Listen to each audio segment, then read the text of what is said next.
CNG je v bistvu kratica, angleška kratica, ki pomeni Compressed Natural Gas. V slovenščini to pomeni stisnjen zemeljski plin.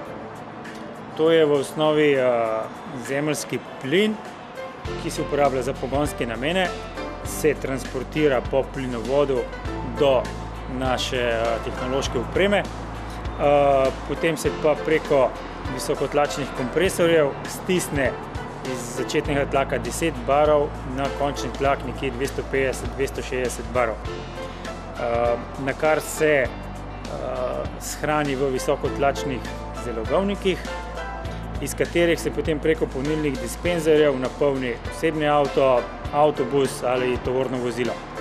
CNG kot pogonsko gorivo predstavlja najboljšo možno alternativo med vsemi fosilnimi gorivi, tako z ekološkega kot tudi z ekonomskega vidika.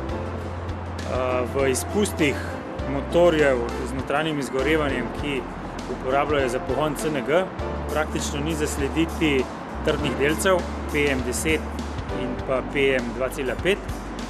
Prav tako v primerjavi z dizelskimi vozili so emisije NOx-ov, se pravi dušikovih oksidov, do 90-95% nižje in pa emisije CO2 napram benzinskim do 25% nižje. Je pa tudi prednost ta, da je delovanje motorja izredno tiho, kar pa je za posledico ima tudi nižji hrup. Pri cenovni primerjavi smo delali analizo za isti avto, ki lahko uporablja 3 različne vrste goriva, dizel, bencin in CNG. In smo prišli do zanimivega zaključka, da avto, ki uporablja za gorivo bencin, prevozi za 10 evrov 140 km, pri uporabi dizla se lahko pripelje cirka 205 km daleč in za CNG za 10 evrov pridemo 300 km daleč. Jaz sam sem že 4 leta lastnik CNG avtomobila. Prvotni razlog, najvažnejši razlog je bil ekonomski, ker moj avto recimo porabi 4,5 kg CNG-ja metana na 100 km, to pomeni 4 evre. Isti enak avto bi porabil dizla 6 litrov, kar pomeni 7 evrov. In to pri mojih prevoženih 30 000 km letno pomeni cirka 900 evrov prihranka na gorivu. Polnilnica, na kateri se nahajamo, je odprla Energetika Ljubljana v letu 2011. Druga javna polnilnica v lasti Energetike Ljubljana je na Park and Ride parkirišču Dolgi most, Tržaška cesta 140. To sta obe dve polnilnice v lasti Energetike Ljubljane, potem je še tretja v Mariboru in pa četrta na Jesenicah. S tem je nekako slovenska mreža zaključena. Če pa pogledamo tujino, je pa v Evropski uniji preko 3600 javnih polnilnic, avtomobilov registriranih cirka 2 milijona. Od nam najbližjih držav je pa najbolj razvita Italija, preko 1000 polnilnic na CNG. Je pa vizija Energetike Ljubljane tudi v mikrohišnih enotah, s katerimi bi vsak uporabnik zemeljskega plina, ki ga ima za ogrevanje, lahko polnil avtomobil doma. Vsa javna podjetja v Ljubljani imajo v svojem voznem parku vozila na CNG pogon. In tudi trend gre v to smer, da se izrabljena vozila nadomeščajo z okolju bolj prijaznimi CNG avtomobili. S tem, da tudi na energetiki smo trenutno že lastniki 30 avtomobilov in trend se še povečuje. Tudi omeniti treba na strani ljubljanskega potniškega prometa, kjer je sedaj že v lasti skoraj tretjino voznega parka na CNG pogon.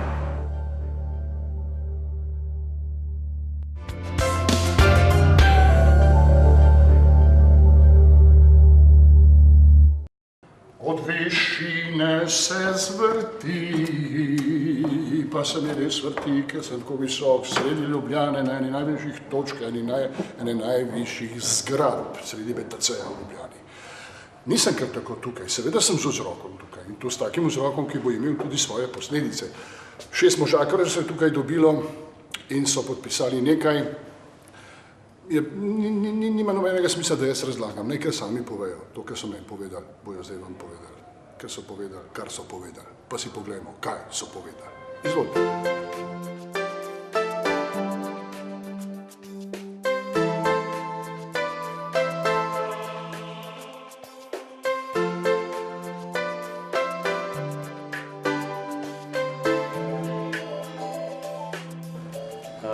V vrhu svetovnih trgovskih centrov v Dubaju se vsi hvalijo, kako imajo center, ki obišče 6 milijonov obiskovalcev.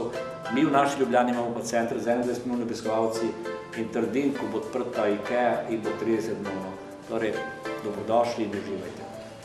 Vsekakor pa se lahko veselimo, da bodo že konec tega leta, predvsem po naslednjem letu in še letu 2019, te investicije se tudi zgodile, da bodo podprle to načrtovano rast v BTC-ju, tako novega investitorja, ki ga pričakujemo tukaj v neposredni bližini, to je IKEA, kot tudi intermodalnega logističnega centra, ki bo tudi zelo pomembno prispeval k obogatitvi gospodarstva in delovnih mest v tem območju. Šlo bo tudi do 2000 delovnih mest, kar je zelo pomembno približno v teh socialnih transferih in pa tudi pa proračuna. Vsako leto bo zato tudi 30 milijonov več prispevkov in pa davkov. In zato se že veselim teh projektov, ki bomo skupaj peljali in v osnovi tega bomo generirali še močnejši gospodarski razvoj. Hvala lepa.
Ljubljanski narodni muzej je seveda tudi Slovenski narodni muzej. Ali pa Slovenski narodni muzej je tudi malo Ljubljanski narodni muzej. In ima vsaj 2 lokaciji temeljni. Pred stavbo ene izmed lokacij stojim prav zdajle, to je na Metelkovi. In prav tu se bo zgodila prav zdaj otvoritev razstave, za katero bi lahko rekli, da če ne bi uspela, bi se razbila v 1000 črepinj stekla. O čem govori razstava, pripoveduje razstava, na ogled postavlja, najbolje, da si pogledamo.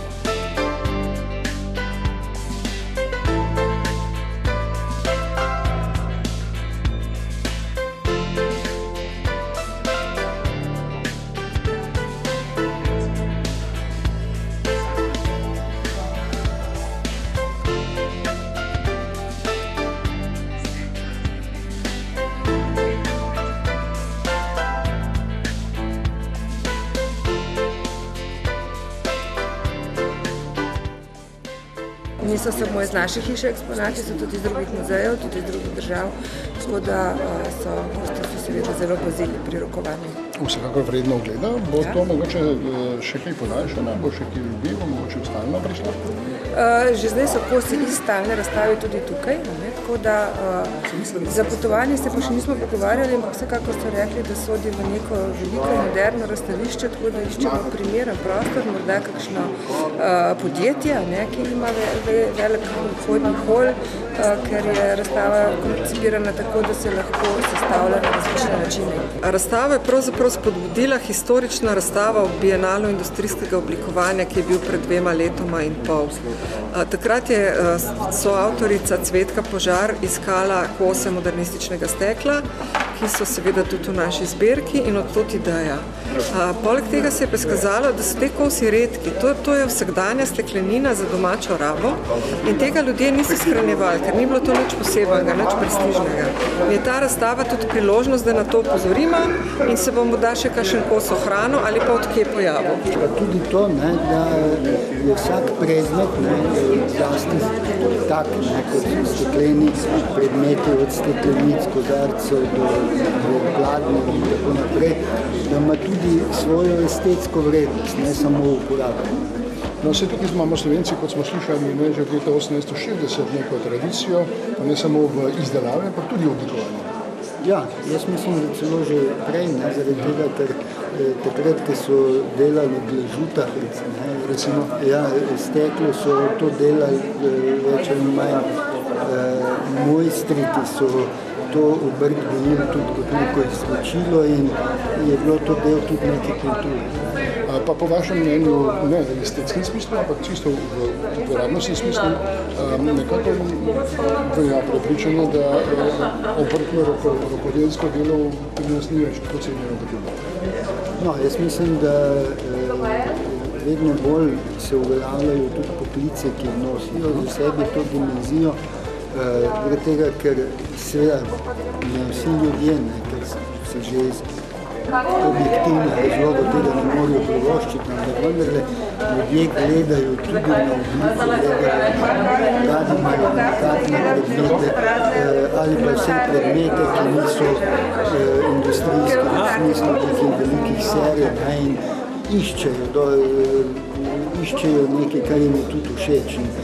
Pri kozarcih, pri krožnikih, pri vseh teh stvareh, pri večini ljudi vedno je zraven tudi ta estetska vidnost.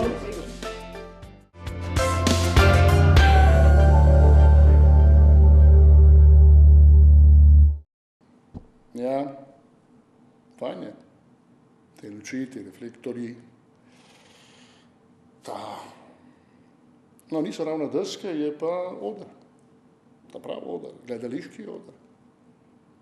In publika, ki je zdaj sicer še ni, bo pa prišla čez nekaj trenutkov. Ljudje nekatere bi ubijali za tole situacijo. No, malo pretiravamo, gledališče je zato, da se pretirava. Gledališče je bilo vedno malo pretiravanja, pa ena fantastična fascinacija, pa čarovnija in čarobnost. Oboje. Ne, nisem sam in tudi ne bom sam, to je samo uvod. Sem pa v kulturnem domu, ki še danes sliši, oziroma je prepoznaven med ljudmi po imenu Španski borci. So že vedeli, zakaj so mu dali tak naziv. In ljudem je šel uho, še danes vedo, da je to tukaj. V mali dvorani sem in čez nekaj časa ali pa kar zdajle se mi bo pridružil, pogledajte kdo. Živaj, Roman. Čau, Marko! Živaj. Kako? Super. Na oko? Tudi na oko včasih. Bomo šli od začetka. Kdo si? Jaz sem Marko Ujc, zaključujem magistrski program oblike govora na AGRFT-ju in danes imam svojo predstavo, avtorski projekt Pravila igre tukaj v Španskih borcih ob 8. ob dnevu žena. Super. Rekel si mi tvoje magistrsko delo, ki je nastalo v koprodukciji z Akademijo za gledališče, radio, film in televizijo. Tako. In napisal si ga sam. Napisal sem ga sam, ja. Izhajal sem pa iz svojega dosedanjega življenja in ga seveda gledališko tako obrnil, da je zanimiv za publiko tudi. Super. Je kje žensko mes? V predstavi ali v publiki? Ena nič zate v tekstu. Ogromen. Obdelam v bistvu vse odnose z ženskami. Pa če deva od mame dalje, ne? Se pravi od otroštva do resnih vez, do neresnih enonočnic, se pravi skratka vse. No in da so danes tukaj, piše se 8. marec 2017 in je današnja predstava kaj posebnega? Današnja predstava je posebna v tem, da sem za ženske oziroma za dame pripravil še malo sladkega presenečenja, pa nekaj za popite, ne? To se pravi predstava s hrano in pijačo. Redko videna redkost. Marko, kaj je čarobnega v tej predstavi? Zakaj bi jo ljudi šli gledati? Najbolj čarobno pri tej predstavi, če se izrazim z izrazi sodobnega socialnega omrežja, ne tako, kot zdaj po internetu šopa, je to, da je brez filtra, no filter. Direktna, iskrena, pokažem sebe, kakršen pač sem, 100%. In se v bistvu ne šparam. Tako. In se v bistvu slečeš. Ne mislim dobesedno. Ja, mislim na tem, mentalno se čist slečem. No, tako. Tako, čist.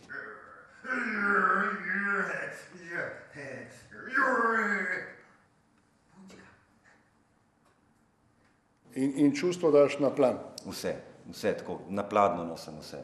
Krasno. Ok, in zdaj, da ne bova predolga, pa prekratka tudi ne smemo biti, a ne? Kaj bi ti zdaj tem našim gospicam, milim Madonam, mamam, babi, komorkoli, kaj bi jim povedal? Veš, kaj bi jim rekel? Povej. Drage moje ženske, jaz sem presrečen, da sploh obstajate. Vi ste v bistvu dar življenja in dar življenju. Tako da jaz predlagam, da 8. marec razširimo kar na cel let, vsak dan. Roka, pridite, če boste le v situaciji, da boste lahko, pridite pa pogledajte si Markotovo predstavo. Pika, klicaj in amen. Hvala, Marko. Hvala vam.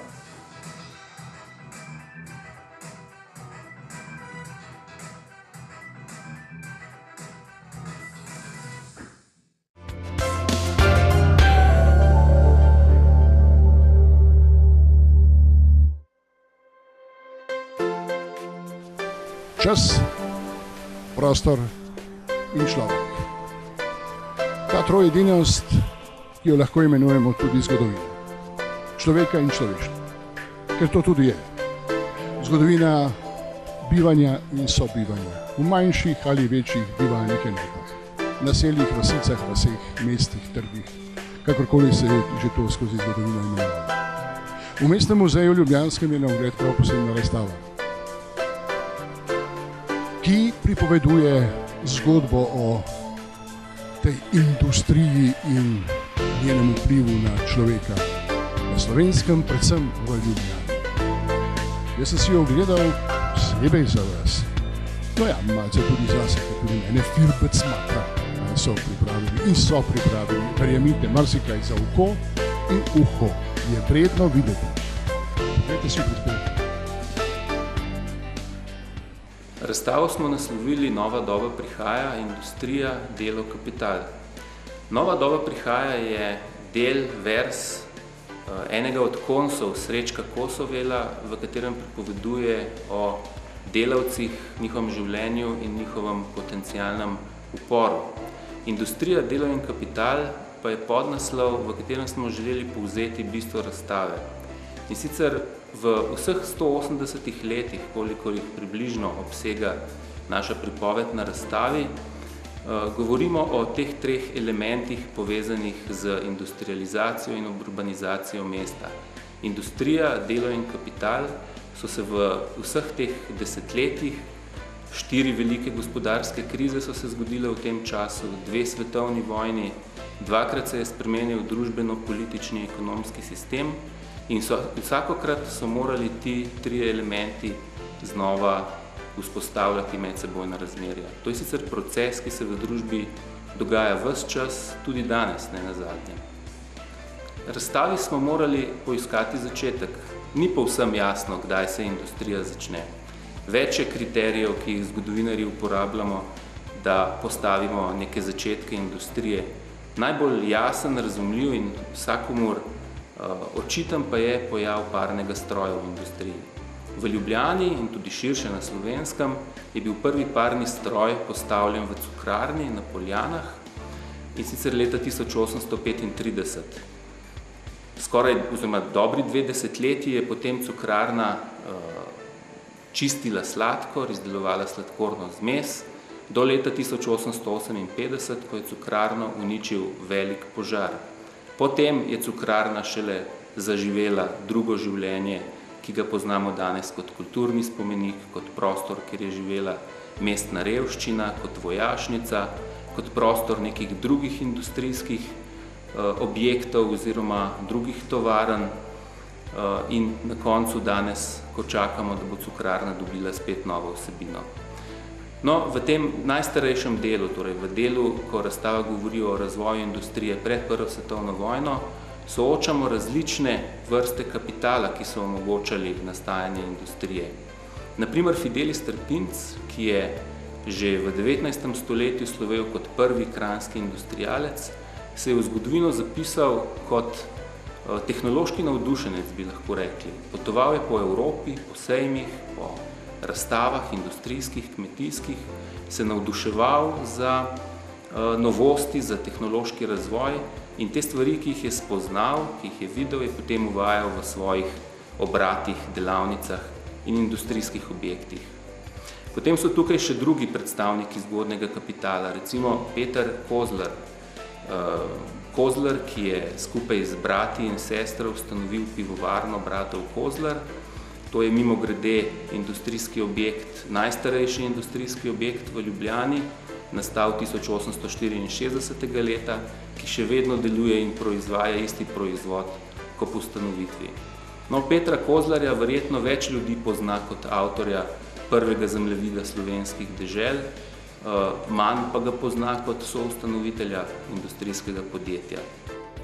Po prvi svetovni vojni se je industrija znašla v povsem novih okoliščinah. Stare države ni bilo več, nastala pa je nova, kraljevina SHS.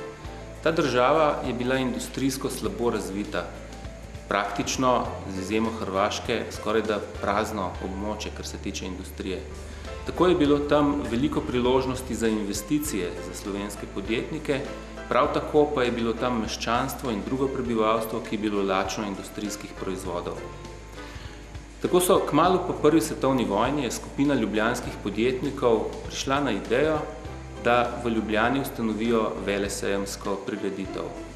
Ta velesejem, ki je potem potekal v paviljonih na prostoru, kjer je danes parkirišče v Tivoliju, je 20 let skrbel za promocijo izdelkov ljubljanske in slovenske industrije, obrti, turizma in drugih gospodarskih panog. Zamisel, na podlagi katere je nastal ljubljanski velesejem, je slonela na ideji, da bi bila Ljubljana neke vrste vozlišče gospodarskih dejavnosti med jugovzhodno in srednjo Evropo. In v resnici je 2 desetletji tako tudi bilo. V času druge svetovne vojne so se razmere ponovno spremenile. Industrija je delala bolj ali manj za lokalni trg, bila je odrezana od surovinskih virov, od starih tradicionalnih trgov, večino del pa je izvajala za vojsko. Po vojni je seveda sledil nov čas. Konec vojne, revolucija je pomenila, da je država prevzela iniciativo v industrializaciji v svoje roke, tako s procesi podržavljanja, zaplemb, nacionalizacij in drugih postopkov, s katerimi so praktično izničili razred lastnikov kapitala iz časa pred vojne. V tem času je sistem socialističnega samoupravljanja v osrednjo vlogo družbe postavljal delavca.